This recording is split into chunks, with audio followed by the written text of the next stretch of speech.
mayambu ton chanuna taramna okchabaga loinana khurumjari. Ngasisu mahoksagum nungairaba wari macha ama puduna lakchari. Wari asigi mamingna arikpagi maran sumna chai. Wari asibu thabirakpana athauba maitai. Chinyagi ngasang pat amadani ahal oiraba kullado magi apikpa ngasang manung aduda thonglon silaga kari tauribano khangdi. Yai phabaga yai magana ngasaidagi mapandagi kauribadu phana kuiri. Adubu kullado khumbadi khumlaklaga sungthok tholakte. Yai phabadi kullana thong hangdokpa ngaibada wasilakla male. Mamangi ngasang pukri achaubadugi mataida lapna nungsa yairaga phamli. Aduga pukrida leitum thadaba sanari. Yai mana hanuba kullada amuk kawi. Khura, ho khura, aikhoi chonglakpa yagadro? Kullana imungdagi khonjen niklapna. Thole. Khura, kiganu. Yai mane yai ma. Hoine, khangine. Hagole. Yai phabana laura'i. Tacho, khumbadi adum khumle. Aduga sungthokti tholakti. Kona butka oiramdana bako. Kullana manungdagi amuk tapna. Thole. Yai madu nokningla male. Hoi khura. Hagotpiraba natro khura. Hagole. Thole. Yai phabadi sauningbana loira male pukri mapan aduda phamlaga. Masi ngasi yumse inthuraga thamamni se. Chinkha phayeng tuing lakani. Thengna kansida. Koksina thau teraktabagi tumina marom chikpaga. Chingyagi tinkang mayamsina khonglapagi kina kirakpaga. Yai phabadu koina muk yengi aduga makharomda sangoi macha ama leiriba aduda amuk yenglaga. Gari sina ipha phagai khillaga thamise patpan sida sum chahandoira. Nungsika amata yaudra malene. Tractor sina kanana thauriba. Yai maga kullagadi hanadagi khangnaraga leirabani aduga yai phabadi kullagi manakta laklibado ngasina ahanbani. Kulladu thomalaktabadagi yai mana amo. Khura, pot huralage. Ihe, poti huranganu he. Ai thole. Karina khura, aikhoi ngari se kaya de kuire. Kari thoino. Khura na thokmandana imungdudi namthibana loiramani. Hey, thole haibani nangba. Ipu kulla chahi humputara sangsilakle. Ipu kulla magi nupi sikraba matung wakhal laina naraga BP stroke amuk tawbadagi paralysis tawraga lairakpa chahi ani phajilakle. Haujikpudi chatpa thangba khara ngamlakle. Adubu maana imungdagi mangon phawa lakpagi matam asi chaurakna pung 3 mukti changlamgani. Ipu kullana lambi wangma lanbagi matam asi thabak laitaba mina kaithen dukan lampak machinda phamlaga kumhai oina thawaina yengnabasu yaunaribani. Adubu ipu kulla masa sonjarabasu maran yamna lay. Law pari 10 kungi mathakta mingona sandokli. Maramasina ipu kulla hingbada awaba laite. Laisabi nupi ama lauraga yum amuk pangani haina haujiksu muktana lairi. Adubu ipu kullagi phibam yengbada onthokpa haibadu oire. Ningtham thada pokpa huinauna tin phaidoktabagi chi thungba aduga haifet manari. Ipu kullagi machin manau 3 laibadusu khongya upul kanthoknaraga kulla siba ngairi. Kullagi lanthum munagadaugi mapi takhatlaga lainari. Maramdi ipu kulla mabuk yamna phatte haibagi aduga kullagi machasu pokte. Masini ipu kullagi haukraba wari.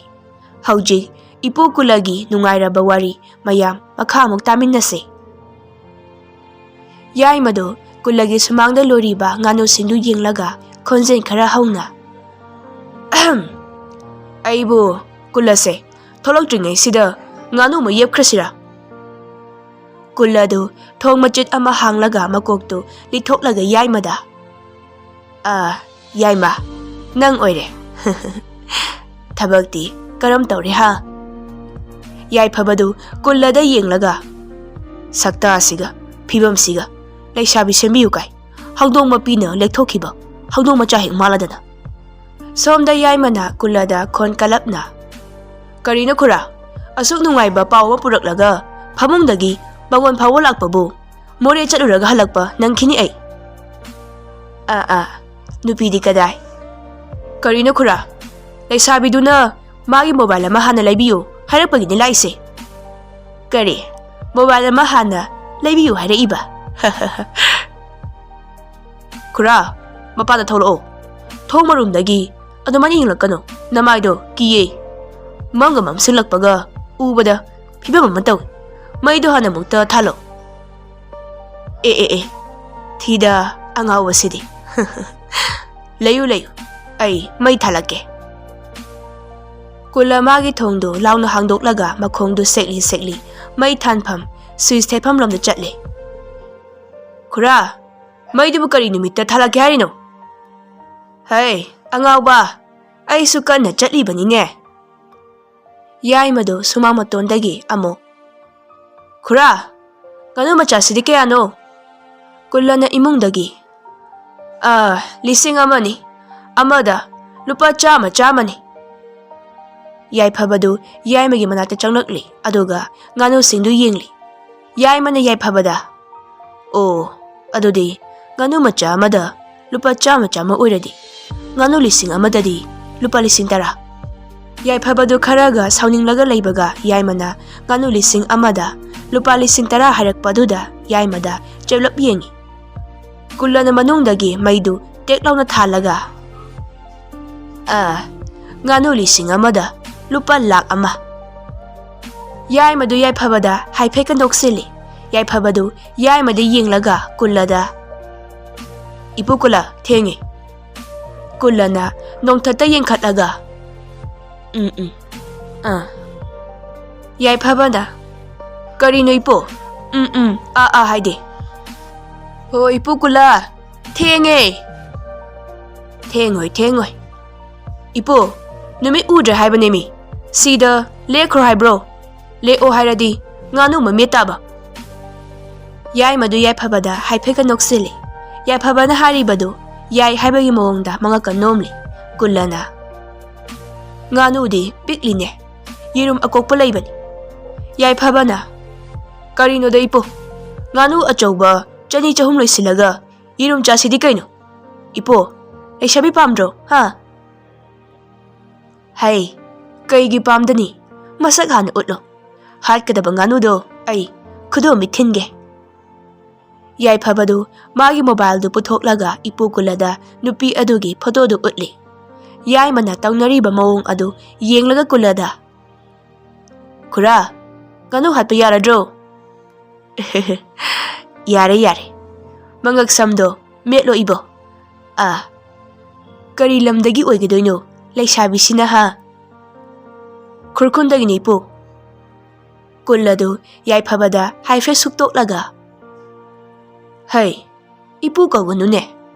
Mingawna miyoibagi pukning nauthokhanmani. Ngamjaragadi tamo karokcho. Yai phabadu yai mada yengi. Yai manasu nganu achauba ama khallaga koitan tanari. Yai phabana yai mada. Tacho, sigi ahalse kamai tawdana thengnarino ha. Yai mana nganu tana laurai. Sam kakphamdagi ne. Sel lauthokpa nungayena.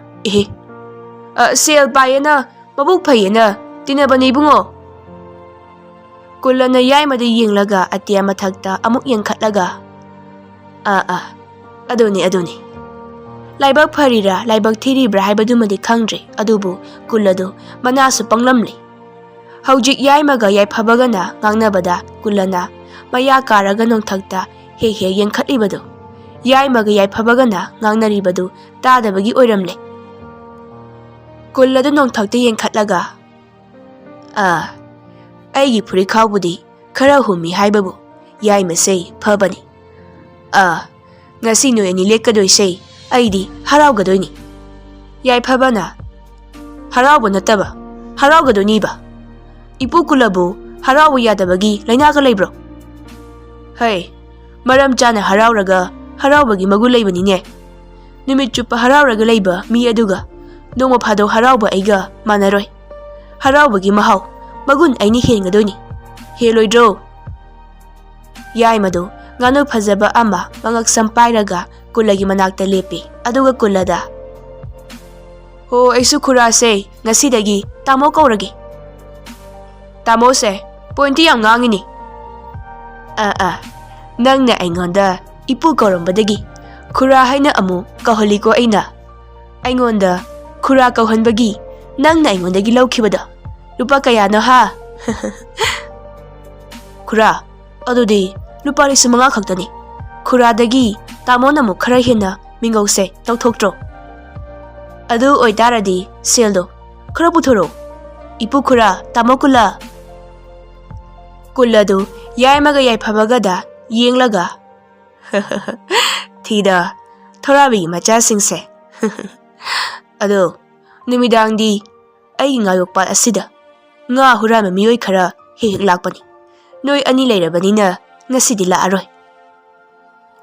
Tanjaduda kulado kari wakhan khalakpano khangde mamittagi tarakpa pidu nikli ba makhut aniduna phamna taithoi.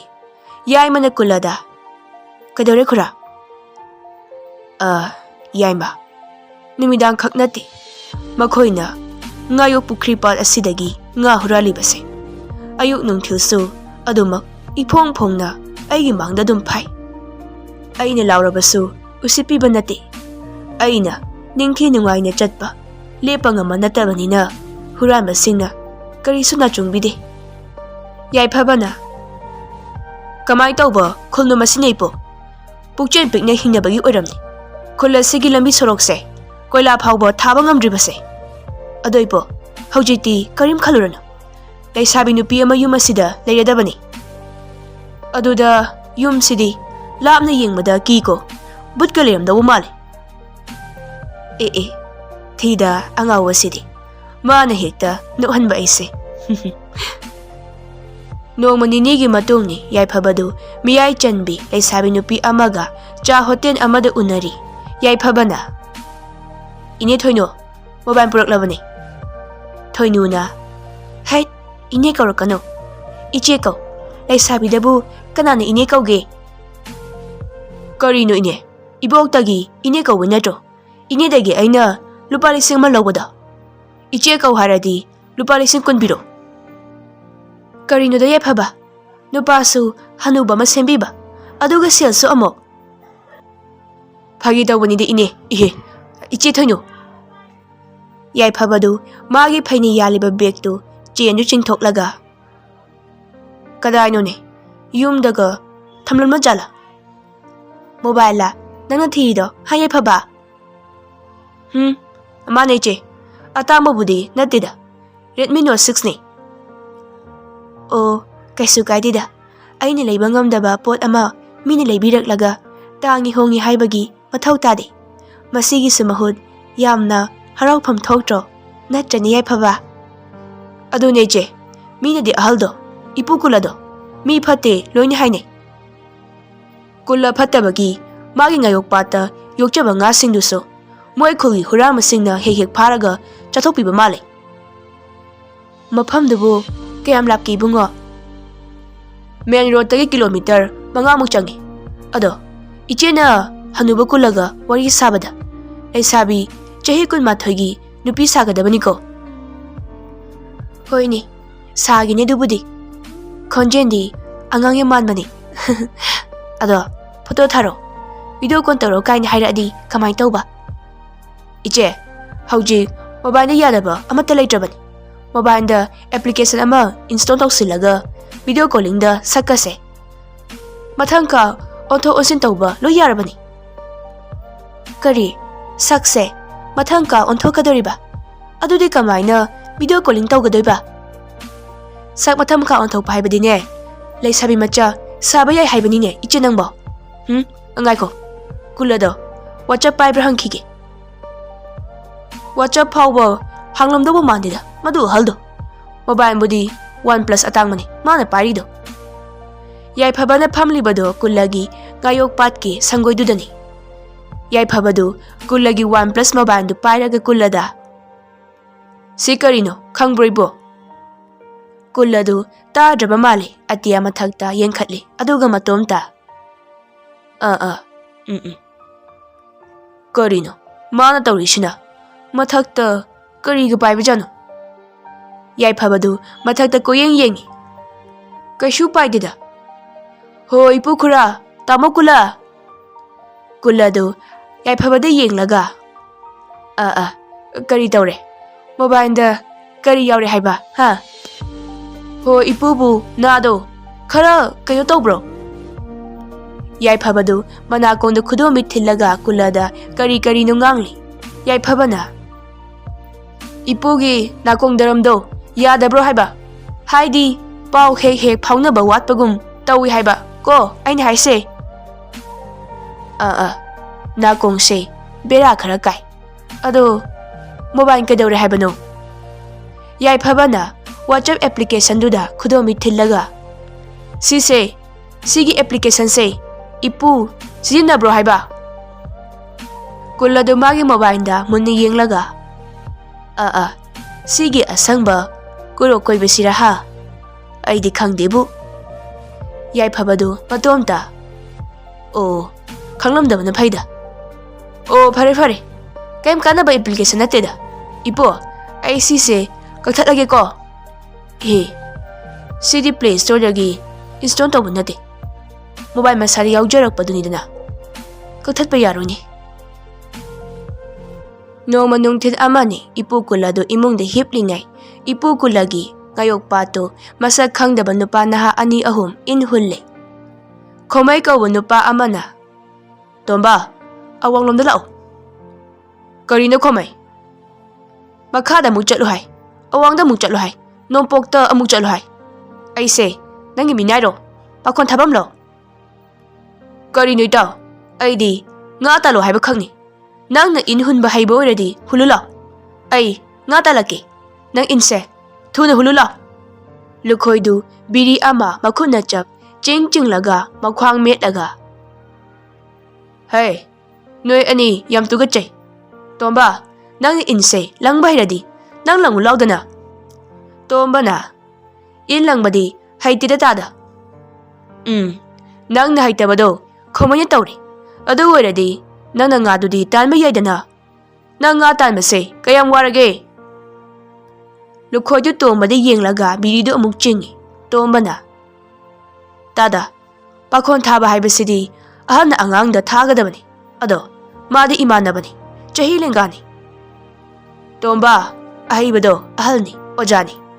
Ahibada angang na traga ahal haiba laiti. Nang haitabagini. Khomai ni inhulibase. Nang na inhun ba haitabagini. Nga talibado. Khomai du tomba di yenglaga nupa indu kulagi ngayok patuda jom lao na lakta na amuk langi. Nupa ina ising na tabagi akan makonjen aduda kulana mikap tholakpaga mapachanay. Kulado tap na hagwatlaga. Kana-kanano, mapanda inhulibase. Kulado pamungdagi kumtharaga makhongdu yam tap na thanglaga magi thongdu tap na hangi. Aduga ngayok pata yenglaga. Yai mo oigadoira. Kana-kanano, nga phariba singse. Kulado mangon na tholai. Aduga mangon yu ukhongdu pairaga patlomda lawi. Hey, noi nga do phaganu ne. Itomda lay haibagi, ai soli haibagi, usit thoideba tawganu ne. Khomai ni indu lang na. Hoi po, mangonagi amuk ontharakani ko. Pelaba halni. Nga na khoigi thadabiraga, nga phaganu na amukso laujari. Lukhoi na biridu chinglaga. Ho khura, nomagi khajik phabane. Aikhoya chabidradi kanada pijage haino. Nachana sulaidana pharaga chathok pine sunate. Lukhoidu biridu chinglaga isingda langthai tombana. Horendi nganu amatabu pukhige. Khomaina aisu nganum ta pukhige. Lukhoina noi na tuda pijage hairo. Phariba ngase pijaraga loire. Horen yumda tombagi sangoiduda thongse. Aingonda phayengi pot lehobani. Kulana tapna phamtharaga nga phariba moi ahumda yenglaga khonjen tapna matomta. Noi bunga do phaganu ne. He taibang sema mapu. ꯅꯪꯅ ꯁꯥꯟꯅꯕꯤꯔꯤꯕ ꯀꯨꯝꯍꯩ ꯑꯁꯦ ꯑꯩꯗꯤ ꯄꯥꯝꯗ꯭ꯔꯦꯅꯦ꯫ ꯇꯟꯖꯥꯗꯨꯗ ꯌꯥꯏꯃꯒ ꯌꯥꯏꯐꯕꯒꯁꯨ ꯀꯨꯜꯂꯒꯤ ꯆꯤꯡꯌꯥꯒꯤ ꯂꯩꯔꯛ ꯑꯗꯨꯗ ꯒꯥꯔꯤ ꯃꯆꯥꯗꯨ ꯊꯧꯔꯛꯂꯤ꯫ ꯁꯣꯝꯗ ꯀꯨꯜꯂꯒꯤ ꯃꯆꯤꯟ ꯃꯅꯥꯎ ꯑꯍꯨꯝ ꯅꯣꯡꯌꯥꯏ, ꯃꯣꯗꯣꯟ, ꯏꯕꯣꯕꯤ ꯃꯣꯏ ꯑꯍꯨꯝꯗꯨ ꯄꯨꯟꯅ ꯐꯝꯂꯒ ꯀꯔꯤ ꯋꯥꯅ ꯇꯥꯟꯅꯔꯤ꯫ ꯏꯕꯣꯌꯥꯏꯅ, ꯇꯥꯇꯣꯟ, ꯇꯌꯥꯏ, ꯑꯩꯈꯣꯏ ꯇꯥꯆꯧꯗꯨꯕꯨ ꯏꯇꯩꯃꯒꯤ ꯃꯄꯣꯛ ꯀꯨꯝꯑꯣꯟ ꯊꯧꯔꯝꯁꯦ ꯍꯟꯗꯛ ꯆꯍꯤꯁꯦ ꯄꯥꯡꯊꯣꯛꯂꯔꯣꯏ ꯍꯥꯏꯔꯤ ꯖꯥꯠꯂꯥ? ꯀꯨꯏꯔꯦ ꯇꯥꯆꯧꯗꯣ ꯉꯥꯌꯣꯛꯄꯥꯠꯇ ꯂꯩꯈꯤꯕ, ꯀꯅꯥꯅ ꯃꯇꯦꯡ ꯄꯥꯡꯕꯤꯔꯒ ꯀꯔꯝ ꯍꯥꯏ ꯇꯧꯗꯨꯅ ꯂꯩꯔꯤꯕꯖꯥꯠꯅꯣ? ꯏꯕꯣꯕꯤꯒꯤ ꯃꯌꯥꯝꯕ ꯌꯥꯏꯃ ꯃꯣꯗꯣꯟꯅ, ꯂꯥꯛꯇ꯭ꯔꯁꯅꯨ, ꯉꯥꯌꯣꯛꯄꯥꯠꯇꯨꯗ ꯁꯤꯕꯒꯤ ꯃꯇꯝ ꯈꯨꯠ ꯊꯦꯛꯂꯤ ꯑꯣꯏꯔꯝꯕꯁꯨ ꯌꯥꯏ, ꯃꯈꯨꯠ ꯄꯥꯜꯂꯤ, ꯃꯈꯣꯡ ꯄꯥꯜꯂꯤ, ꯊꯣꯡꯕ ꯊꯥꯛꯄ ꯍꯩꯔꯤ, ꯂꯩꯖꯈ꯭ꯔꯁꯅꯨ꯫ ꯏꯕꯣꯕꯤꯒꯤ ꯃꯌꯥꯝꯕ ꯑꯍꯨꯝꯁꯨꯕ ꯅꯣꯡꯌꯥꯏꯅ, ꯇꯌꯥꯏ, ꯇꯥꯆꯧ ꯁꯤꯕ ꯉꯥꯏꯕ ꯑꯣꯏꯔꯗꯤ ꯃꯅꯥꯛꯇ ꯆꯠꯂꯒ ꯂꯧꯐꯝꯁꯤꯡꯗꯣ ꯃꯐꯝ ꯑꯃ ꯈꯪꯅ ꯁꯤꯟꯅꯕꯤꯔꯝꯃꯨ ꯍꯥꯏꯔꯁꯤꯔꯣ?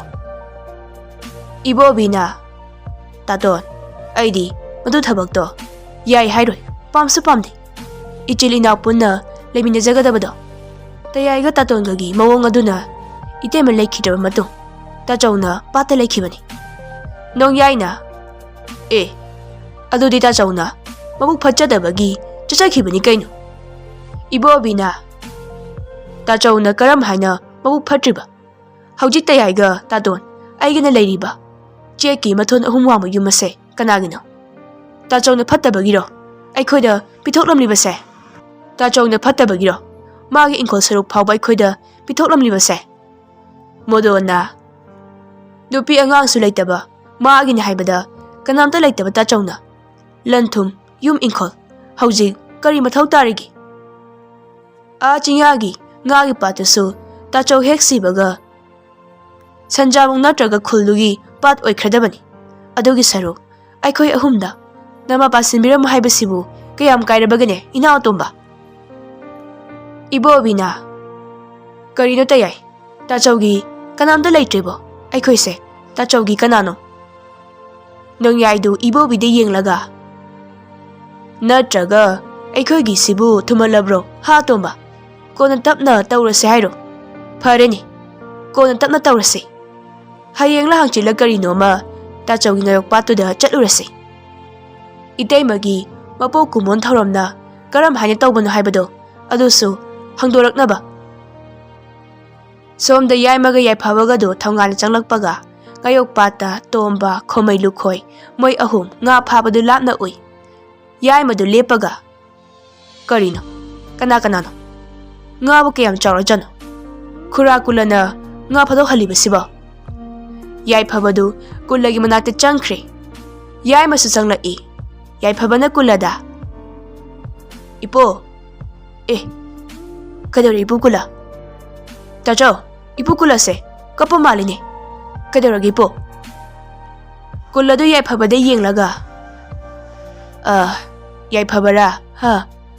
ꯌꯥꯏꯃ, ꯑꯩꯕꯨ ꯌꯥꯝꯅ ꯐꯠꯇꯕ꯭ꯔꯣ? ꯌꯥꯝꯅ ꯐꯠꯇꯕ ꯃꯤ ꯍꯥꯏꯕꯗꯣ ꯑꯣꯏꯔꯕ꯭ꯔꯣ? ꯌꯥꯏꯃꯅ, ꯈꯨꯔꯥꯕꯨ ꯀꯅꯥꯅ ꯐꯠꯇꯦ ꯍꯥꯏꯔꯒꯦ? ꯈꯨꯔꯥ ꯐꯕꯒꯤ ꯅꯠꯇ꯭ꯔꯣ ꯑꯩꯈꯣꯏꯅ ꯈꯨꯔꯥꯒꯤ ꯃꯅꯥꯛꯇ ꯇꯧꯅꯤꯡꯕ ꯇꯧꯕ ꯉꯝꯂꯤꯕꯁꯦ? ꯑꯩꯕꯨ ꯐꯩ ꯍꯥꯏꯕ? ꯑꯗꯣ ꯈꯨꯜ ꯑꯁꯤꯗ ꯂꯩꯔꯤꯕꯁꯤꯡꯁꯤꯅꯗꯤ ꯑꯩ ꯐꯠꯇꯦ ꯂꯣꯏꯅ ꯍꯥꯏ꯫ ꯑꯩꯒꯤ ꯌꯣꯛꯆꯕ ꯌꯦꯟ ꯉꯥꯅꯨ ꯍꯨꯔꯥꯜꯂꯒ ꯆꯥꯊꯣꯛꯄꯤ, ꯉꯥꯁꯨ ꯃꯣꯏꯅ ꯍꯨꯔꯥꯜꯂꯒ ꯆꯥꯊꯣꯛꯄꯤ꯫ ꯑꯩꯕꯨ ꯍꯥꯟꯅ ꯑꯁꯨꯝꯅ ꯇꯧꯔꯝꯕ꯭ꯔꯅꯦ ꯐꯠꯇꯕꯗꯤ ꯃꯣꯏꯅ ꯇꯧꯕ ꯅꯠꯇꯕ꯭ꯔꯅꯦ?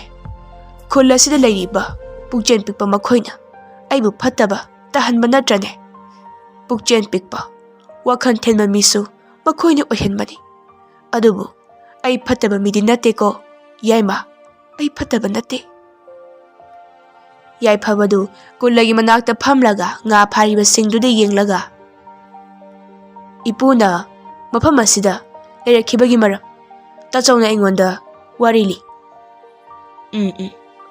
ꯑꯩꯅ ꯁꯥꯖꯕ, ꯑꯩꯒꯤ ꯂꯩꯖꯕ ꯌꯨꯝ ꯏꯪꯈꯣꯜꯁꯤꯡ, ꯌꯨꯝ ꯏꯪꯈꯣꯜꯗꯨꯕꯨ ꯄꯥꯝꯖꯕ ꯏꯅꯥꯎ ꯑꯍꯨꯝꯗ ꯄꯤꯊꯣꯛꯂꯝꯂꯦ꯫ ꯄꯥꯠ, ꯂꯧꯐꯝꯁꯤꯡꯁꯨ ꯃꯈꯣꯏꯗ ꯄꯤꯊꯣꯛꯑꯝꯃꯨ ꯍꯥꯏꯔꯤ꯫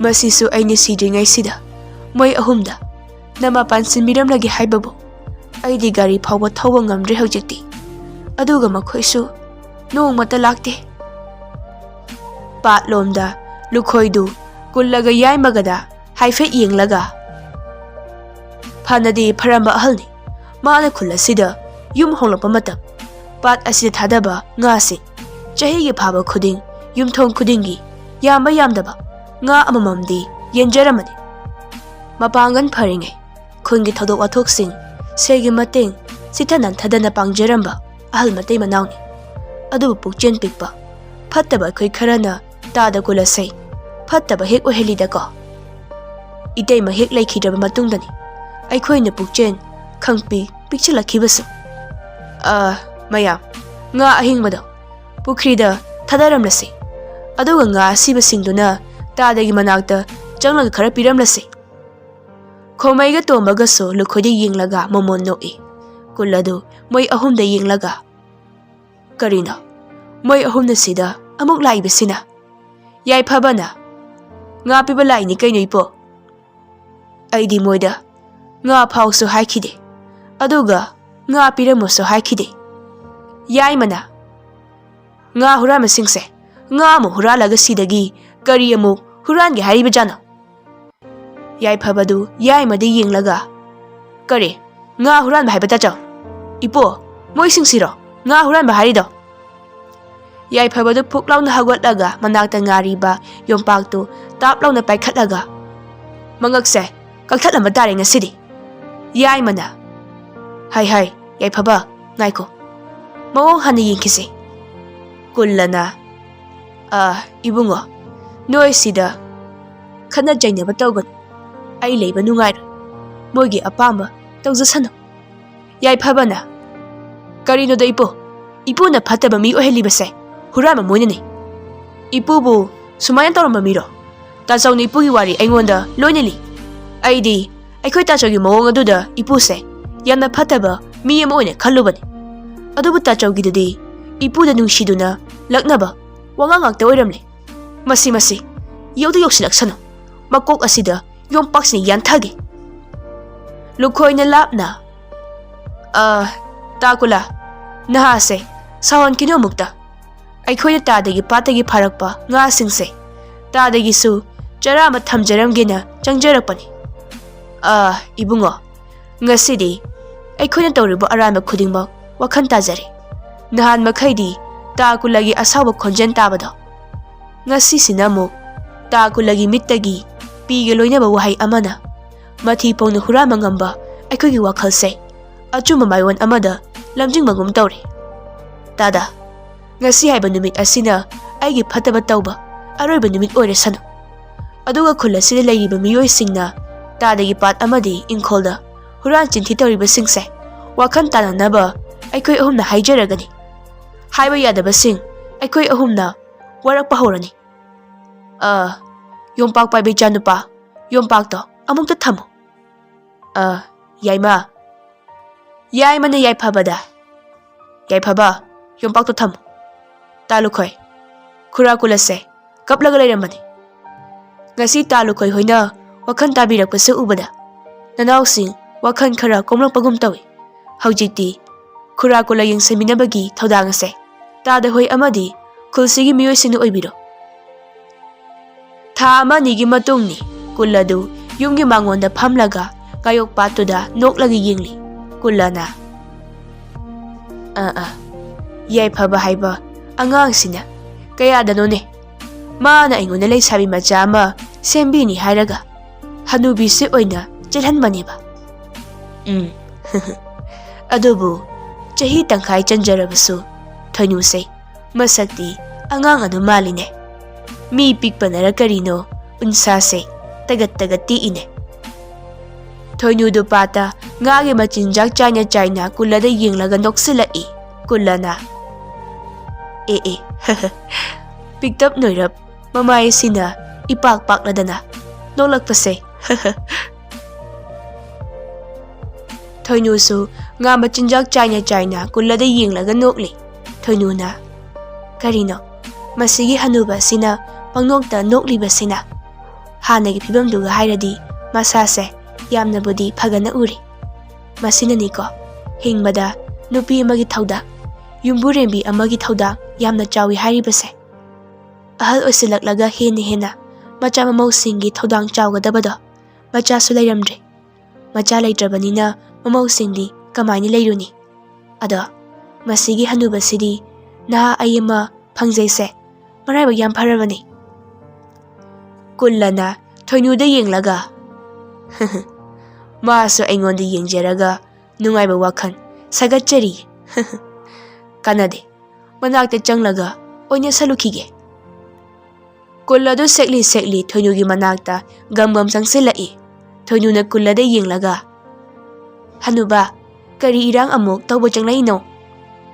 ꯍꯩ, ꯅꯁꯛꯇꯣ ꯂꯥꯞꯅ ꯌꯦꯡꯕ ꯄꯦꯟꯗꯦꯅꯦ, ꯑꯗꯨꯅ ꯅꯛꯅ ꯍꯦꯛꯇ ꯌꯦꯡꯂꯒ ꯐꯝꯒꯦꯅ ꯆꯪꯂꯛꯏꯅꯤꯅꯦ꯫ ꯂꯨꯈꯣꯏ, ꯇꯣꯝꯕ, ꯈꯣꯃꯩ ꯃꯣꯏ ꯑꯍꯨꯝꯁꯨ ꯄꯥꯠꯄꯥꯟꯗ ꯉꯥ ꯑꯆꯧ-ꯑꯆꯧꯕ 7-9 ꯌꯥꯜꯂꯒ ꯆꯠꯅ ꯂꯨꯈꯣꯏꯅ ꯀꯨꯜꯂꯗ ꯂꯥꯎꯔꯛꯏ꯫ "ꯍꯣ ꯇꯥꯗ, ꯏꯇꯩꯃꯒꯤ ꯂꯨꯍꯣꯡꯕꯗꯣ ꯀꯔꯤꯒꯤ ꯍꯥꯏꯔꯛꯇ꯭ꯔꯤꯅꯣ?"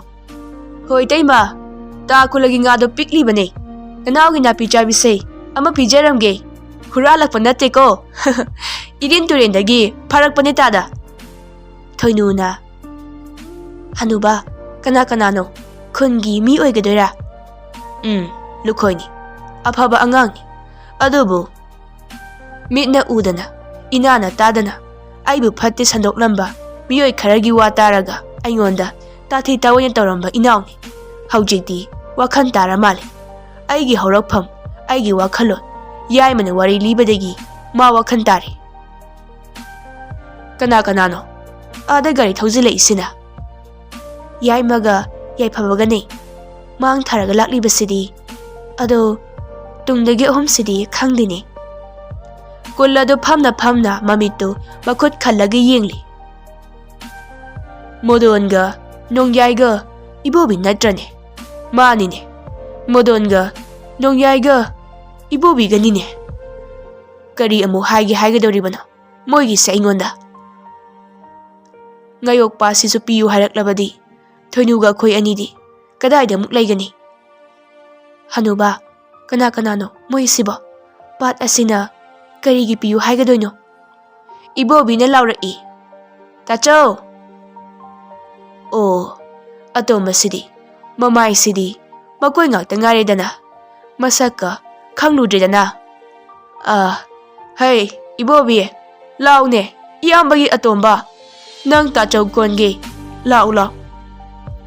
ꯏꯕꯣꯕꯤꯗꯨ ꯀꯨꯜꯂꯒꯤ ꯃꯅꯥꯛꯇ ꯆꯦꯟꯁꯤꯜꯂꯛꯏ꯫ ꯃꯣꯗꯣꯟꯒ ꯅꯣꯡꯌꯥꯏꯒꯁꯨ ꯇꯞꯅ ꯆꯪꯁꯤꯜꯂꯛꯏ꯫ ꯀꯨꯜꯂꯒ ꯏꯕꯣꯕꯤꯒ ꯅꯨꯡꯁꯤꯅ ꯀꯣꯟꯅꯕꯗꯨ ꯎꯔꯒ ꯌꯥꯏꯐꯕꯅ ꯀꯨꯜꯂꯗ ꯂꯛꯅꯔꯤ꯫ "ꯏꯄꯨ ꯀꯨꯜꯂ, ꯃꯣꯏ ꯑꯍꯨꯝꯒꯤꯁꯦ ꯏꯄꯨꯒꯤ ꯄꯥꯠꯁꯦ ꯄꯤꯌꯨ ꯍꯥꯏꯕ ꯂꯥꯛꯏꯅꯦ." ꯅꯣꯡꯌꯥꯏꯒ ꯃꯣꯗꯣꯟꯒꯗꯨ ꯀꯟꯅ ꯅꯣꯛꯊꯣꯔꯛꯏ꯫ ꯊꯣꯏꯅꯨꯗꯨ ꯄꯥꯈꯠꯄꯅ ꯂꯣꯏꯔꯤ꯫ "ꯌꯥꯏꯐꯕ, ꯑꯗꯨꯗꯤ ꯑꯩꯈꯣꯏꯗꯤ ꯀꯗꯥꯏꯗ ꯑꯃꯨꯛ ꯆꯠꯀꯅꯤ?" ꯃꯣꯗꯣꯟꯅ ꯅꯣꯛꯂꯒ, "ꯏꯇꯩꯃꯅ ꯆꯦꯛꯀꯤ ꯃꯊꯣꯟ 3 ꯋꯥꯡꯕ ꯌꯨꯝꯗ ꯂꯩꯒꯗꯣꯏꯕ, ꯑꯗꯨꯒ ꯇꯥꯆꯧ, ꯅꯣꯡꯌꯥꯏ, ꯏꯕꯣꯕꯤ ꯑꯩꯈꯣꯏ ꯃꯔꯤꯅ ꯄꯥꯁꯪꯗ." ꯀꯨꯜꯂꯅ, "ꯑꯩꯕꯨ ꯄꯥꯠ ꯂꯧꯐꯝꯁꯤꯡꯁꯦ ꯅꯈꯣꯏ ꯑꯍꯨꯝꯒꯤ ꯅꯃꯥ ꯄꯥꯜꯂꯝꯒꯦ ꯍꯥꯏꯕꯕꯨ ꯅꯈꯣꯏꯕꯨ ꯆꯦ ꯆꯥꯡꯒ ꯄꯨꯔꯛꯄ꯭ꯔꯣ?" ꯃꯣꯗꯣꯟꯅ, "ꯇꯥꯆꯧ, ꯍꯧꯖꯤꯛꯇꯤ ꯏꯇꯩꯃ ꯂꯩꯔꯕꯅꯤꯅ ꯇꯥꯆꯧꯒꯤ ꯄꯥꯠ ꯂꯧꯐꯝ ꯑꯃꯠꯇ ꯃꯨꯟꯕ ꯉꯝꯒꯗꯧꯕ ꯃꯥꯟꯗ꯭ꯔꯦ, ꯅꯠꯇ꯭ꯔꯣ ꯌꯥꯏꯃ?" ꯌꯥꯏꯃꯅ ꯅꯣꯛꯂꯒ, "ꯏꯇꯩꯃꯇ ꯅꯠꯇꯦ, ꯈꯨꯔꯥꯒ ꯏꯇꯩꯃꯒꯒꯤ ꯃꯆꯥꯅꯨꯄꯥ ꯀꯣꯛꯊꯣꯡ ꯑꯃꯁꯨ ꯄꯣꯛꯂꯛꯈꯤꯗꯧꯕ ꯋꯥꯠꯂꯤꯌꯦ." ꯃꯣꯏ ꯃꯌꯥꯝꯗ ꯄꯨꯟꯅ ꯅꯣꯛꯃꯤꯟꯅꯩ꯫ ꯑꯁꯨꯝꯅ ꯈꯨꯜ ꯑꯗꯨꯒꯤ ꯃꯤꯑꯣꯏꯁꯤꯡꯅ ꯏꯄꯨ ꯀꯨꯜꯂꯒꯤ ꯆꯝꯖꯕ ꯋꯥꯈꯜꯂꯣꯟ ꯈꯪꯂꯛꯂꯕ ꯇꯨꯡꯗ ꯀꯨꯜꯂꯒꯤ ꯃꯅꯥꯎꯅꯨꯄꯥ ꯃꯣꯗꯣꯟ ꯑꯃꯗꯤ ꯅꯣꯡꯌꯥꯏꯁꯨ ꯃꯌꯥꯝꯕ ꯀꯨꯜꯂꯒꯤ ꯄꯨꯛꯆꯦꯜ ꯈꯪꯂꯛꯂꯕ ꯃꯇꯨꯡ ꯃꯈꯣꯏ ꯄꯨꯟꯅ ꯅꯨꯡꯁꯤ ꯆꯥꯟꯅꯅ ꯑꯃꯨꯛ ꯂꯩꯃꯤꯟꯅꯈꯤꯔꯝꯃꯤ꯫ ꯌꯥꯏꯐꯕ ꯑꯃꯗꯤ ꯌꯥꯏꯃꯒꯤ ꯇꯧꯕꯤꯃꯟꯕꯨꯁꯨ ꯀꯨꯜꯂꯅ ꯃꯁꯛ ꯈꯪꯕꯤꯕꯒ ꯂꯣꯏꯅꯅ ꯌꯥꯏꯐꯕ ꯑꯃꯗꯤ ꯌꯥꯏꯃꯒꯤ ꯑꯋꯥꯕꯗꯁꯨ ꯀꯨꯜꯂꯅ ꯃꯇꯦꯡ ꯆꯥꯎꯅ ꯄꯥꯡꯕꯤꯗꯨꯅ ꯅꯨꯡꯉꯥꯏ ꯌꯥꯏꯐꯅ ꯍꯤꯡꯃꯤꯟꯅꯈꯤꯔꯝꯃꯤ꯫